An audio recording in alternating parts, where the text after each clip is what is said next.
بسم اللہ الرحمن الرحیم۔ ترتیب کے خلاف قرآن شریف پڑھنے کا حکم۔ پوری جانکاری کے لیے آپ ہمارے ساتھ بنے رہیں۔ دیکھیں، قصداً قرآن شریف الٹا پڑھنا نماز کے اندر ہو یا نماز کے باہر، دونوں مکروہ تحریمی ہے اور گناہ۔ اس کے لیے سخت وعیدیں آئی ہیں۔ حضرت سیدنا عبداللہ بن مسعود رضی اللہ تعالی عنہ فرماتے ہیں کہ جو شخص قرآن شریف ترتیب کے خلاف الٹا پڑھے تو کیا وہ خوف نہیں کرتا کہ اللہ تعالیٰ اس کا دل ہی الٹ دے؟ اللہ تعالیٰ ہم سب کو اس سے بچائے۔ البتہ بچوں کی تعلیم کے لیے ترتیب کے خلاف جو الٹا پڑھایا جاتا ہے اس کی فقہاء کرام نے اجازت دی ہے۔ پہلی بات یہ کہ کسی نے پہلی رکعت میں اذا جاء اور دوسری رکعت میں قل یا ایھا الکافرون پڑھا تو اگر بھول کر ایسا ہوا ہے تو نہ اس پر گناہ ہے اور نہ ہی سجدے سہو، اور اگر قصداً ایسا کیا تو اس پر صرف گناہ ہوگا، سجدے سہو واجب نہیں۔ اس کی وجہ یہ ہے کہ قرآن شریف ترتیب کے ساتھ پڑھنا تلاوت کے واجبات سے ہے، نماز کے واجبات میں سے نہیں ہے، اس لیے ترتیب کے خلاف پڑھنے سے سجدے سہو واجب نہیں۔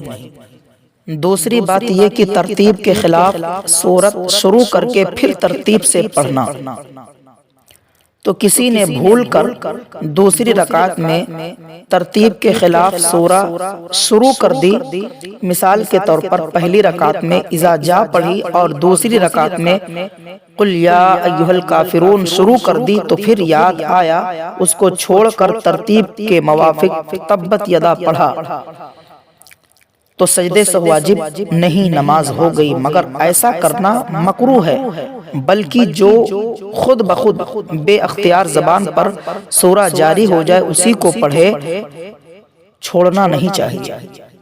تیسری بات یہ کہ دوسری رکعت میں پہلی رکعت سے طویل قرات کرنا، یعنی دونوں رکعتوں میں قرآن شریف کی تلاوت برابر ہونی چاہیے، یا پھر دوسری رکعت میں پہلی کی بنسبت کچھ کم ہونی چاہیے۔ دوسری رکعت میں اتنی لمبی قرات کرنا کہ دونوں میں نمایاں فرق محسوس ہونے لگے، ایسا کرنا مکروہ ہے، مگر اس سے سجدہ سہو واجب نہیں۔ چوتھی بات یہ کہ ایک چھوٹی سورت درمیان سے چھوڑ کر پڑھنا۔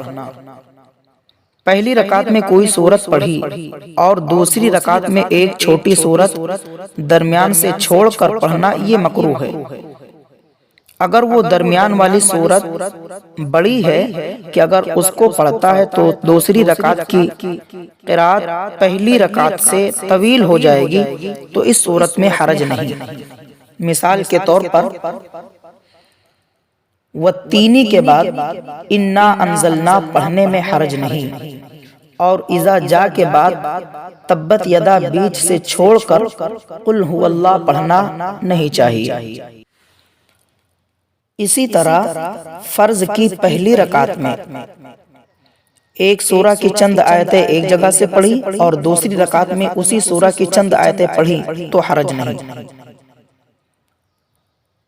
ہاں، اگر کسی نے ایک ہی رکعت میں کسی سورت کی چند آیتیں پڑھی پھر کچھ چھوڑ کر دوسری جگہ سے اسی سورت کی آیتیں پڑھی تو ایسا کرنا مکروہ ہے۔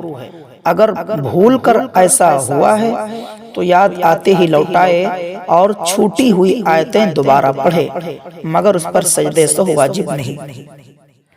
پانچویں بات یہ کہ بھول کر دوسری رکعت میں اوپر کی سورت شروع کر دینا، تو کسی نے بھول کر دوسری رکعت میں اوپر کی سورت شروع کر دی یا ایک چھوٹی سورت کا فاصلہ ہو گیا، پھر یاد آیا تو جو سورت شروع کر چکا ہے تو اسی کو پورا کرے، اگرچہ ابھی ایک ہی حرف پڑھا ہو۔ مثال کے طور پر پہلی رکعت میں قل یا ایھا الکافرون اور دوسری رکعت میں الم تر کیف، یا تبت یدا شروع کر دی تو اب یاد آنے پر اسی کو ختم کرے، چھوڑ کر اذا جا پڑھنے کی اجازت نہیں۔ ایسا ہو جانے سے سجدے سہو کی بھی ضرورت نہیں۔ چھٹی بات یہ کہ ایک ہی سورت دونوں رکعتوں میں پڑھنا۔ تو فرض کی دونوں رکعتوں میں ایک ہی سورت کی تکرار مکروہ تنزیہی ہے، جبکہ کوئی مجبوری نہ ہو، اور مجبوری کی صورت میں بالکل کراہت نہیں۔ مثال کے طور پر پہلی رکعت میں قل اعوذ برب الناس پڑھی، جو قرآن شریف کی سب سے آخری سورت ہے، لہٰذا دوسری رکعت میں بھی اسی کو پڑھے، یا دوسری رکعت میں بلا ارادہ وہی زبان پر آ گئی جو پہلی رکعت میں پڑھ چکا ہے، یا اس کے علاوہ دوسری سورت یاد ہی نہیں آ رہی ہے، تو ان سب صورتوں میں وہی پہلی سورت پڑھے، نماز بلا کراہت ہو جائے گی، سجدے سہو کرنے کی بھی ضرورت نہیں۔ آخری بات یہ کہ نفل کی دونوں رکعتوں میں ایک ہی سورت کی تکرار یعنی بار بار پڑھنا، یا ایک ہی رکعت میں ایک ہی سورت کو بار بار پڑھنا بلا کراہت جائز ہے۔